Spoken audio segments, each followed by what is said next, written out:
I'd just like to say before we start that to reach the eye level of this camera, I've had to put on walking boots, like outdoor walking boots.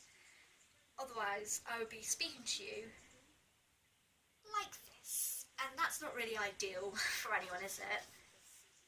There's some information that you didn't really need. Moving on. I am going to talk to you today about something called hypoglycemia. It's something that I found not many people know, well, that I've come across know about, and I'm informed about properly.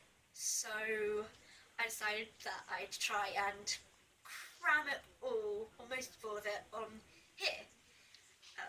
Try and sort of give an explanation, a proper explanation, because I found out that I'm not very good at doing that unless it's my own thought form, and even then, not great. So I've written it all out on a notepad, all the questions that I think people might want to know the answers to, and we're gonna just go through with it. I'm gonna talk about it, highs, lows, how you can help someone, signs and symptoms, etc, etc. We're just gonna try and get through it, especially me with my sanity. So, as I said, it's something I have had it since I was about 5 years old. A nurse came through and sort of did a test. I think I was with a friend at the time or something, and I hate needles, so you can imagine how much fun that was for me in general. But anyway, they did the test. They found out, yes, I do have hypoglycemia, and I'm almost 20 now, so I've had it for a long while, and all I can say is that it's fairly easily manageable, that makes sense, but it can be such a pain as just an overall. Oh no. And I hope this does help, by the way. Let me know if it does. And as I said, reading off here because organised. So, what exactly is hypoglycemia? Well, the medical definition that I found on Google is that it's a deficiency of glucose in the bloodstream, which is very poetic of saying it's just low blood sugars. Just glucose in general. And I also call it low blood sugars because it helps me understand it better. That's the main reason, and as I said, I try and say it's just low blood sugar. There are two types actually of hypoglycemia. One is in the diabetics or diabetes, due to a mismatch of medicine, food, and or exercise. But there's also the rarer form, which is non-diabetic hypoglycemia, and you can guess which one I have. I'm never doing that again. I manage my sugars through food, especially, which is just how they do it in general, I think. I sort of eat within 8 hours or so, otherwise I'd have a low, or if I eat too much in one go, I'd have a high. And I can hear you ask, what exactly are highs and lows? Well, treat for you. I've got the answers. There are what happen when you haven't eaten enough, as I said, to keep your sugar or glucose up at a manageable level.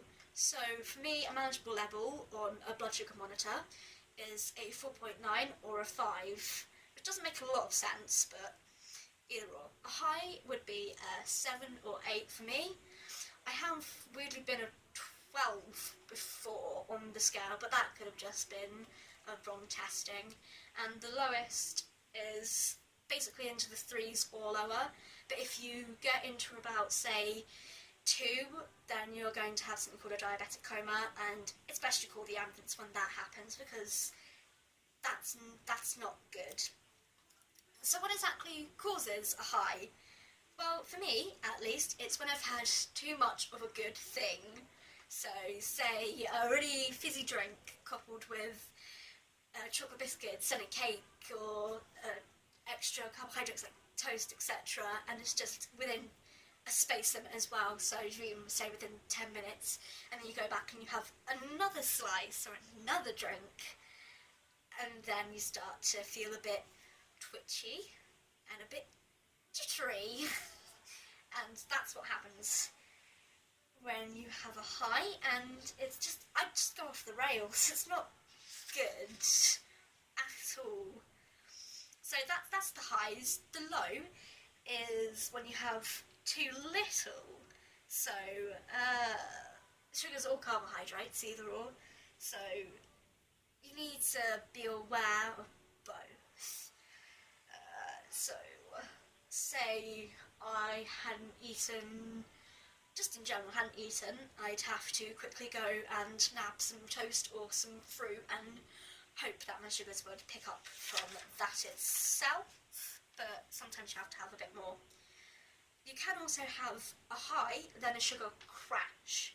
So what happens during a high and then the sugar crash afterwards, it's a bit like an adrenaline rush that you get at a theme park, and then you keep that for about 2 or 3 hours, so you've got to sort of walk it off. So when I was at school, whenever I had a high, I would ask to go pace around the outside of the school or inside if it was cold, and sometimes I'd do it twice just to make sure.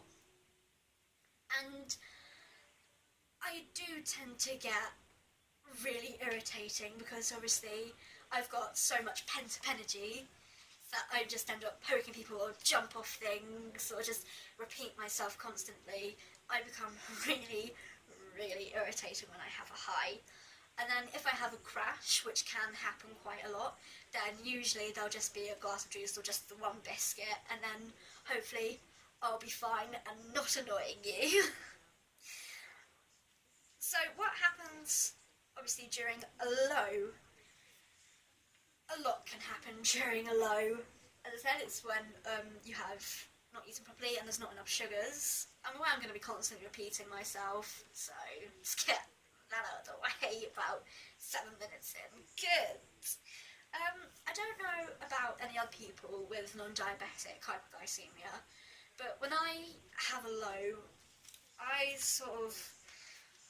retract into myself, but I also end up tending to speak a lot about what's on my mind, and I don't hold anything back, which is a big problem, because obviously you want to keep some things in, especially if they're really mean, and sometimes that does happen. I've cry-laughed when I had a low, because, I don't know, I think it's because I was just really, really hungry. There's a lot of upset. Let's go with upset. There's forgetfulness, mind blanks. I know I've had a low, like really bad ones, where I have woken up the next day after a low and not remembered what happened the day before, which is pretty weird, I'm aware, but that has happened. And there's sometimes silence, which is quite worrying, because I'm normally quite a chatty person, so if I start to go really silent, it's when you know there's problems. I did have a really bad low once when I was at my grandparents' last year, and maybe I'd woken up with a low or something, and hadn't eaten properly, but we got into town and it was all fine. And then I came back up, I was still fine. And then for some reason or other, once we got in, after going out, I don't remember what happened. I remember having lunch, and then I forget again. So that's I think that goes into the forgetfulness area, shall we say. So I did it at college once as well, I should say. So, I don't know, I think it's just one of those things that happens. I don't really know what there is. There's a lot of sweating, there's a lot of headaches that will go on, you start to feel really sick, sometimes you can be sick. It's a whole gross overload. So, the main thing is, what do you do, or do I do, if someone that you know or don't know you think is having a hypo or a low blood sugar attack? I'd say the most important thing is to just stay calm and relaxed, because if I'm freaking out already, I don't think, I guess many other people would if they had fallen down or something, they don't want other people to freak out as well, because that makes them worse. And I think just keep reassuring the person who's having the hypo, because that also helps quite a lot. If there's a snack in the bag that I usually carry a snack with me, then get that person to eat the snack.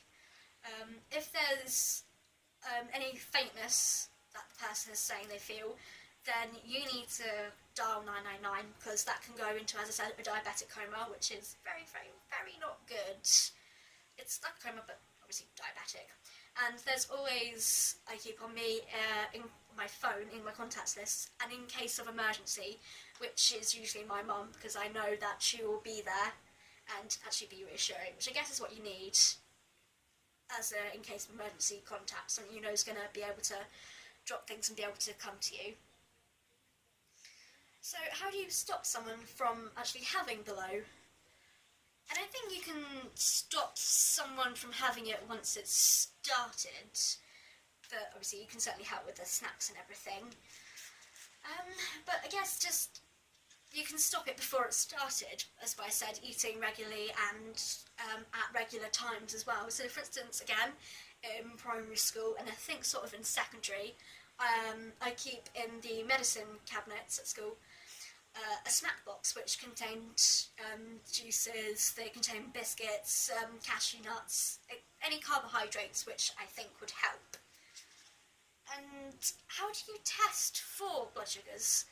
Well, like diabetics as well, there's a blood monitor which I usually carry with me.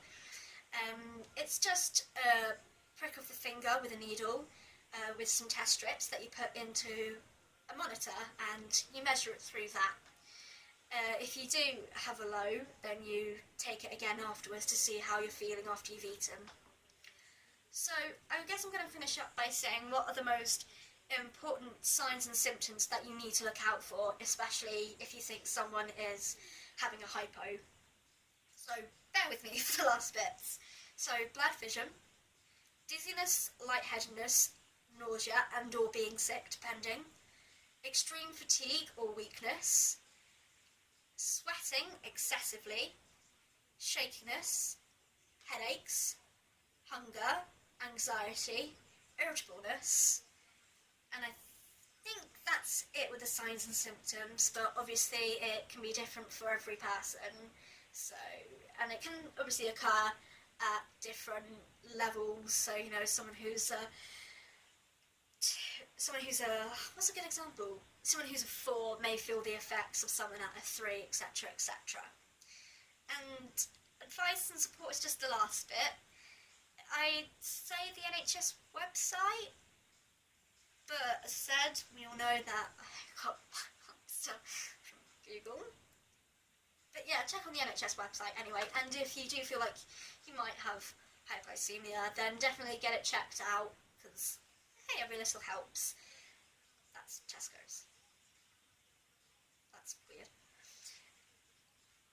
And that's it. That's all the things I had written down, and I think from the top of my head as well. I hope this helped in more ways than just one. Yeah. I feel like I've just run a marathon. Like a really long marathon. I chatted for about 30 minutes. Well, and most of it was just me saying and flicking a page. It's been a long couple of months.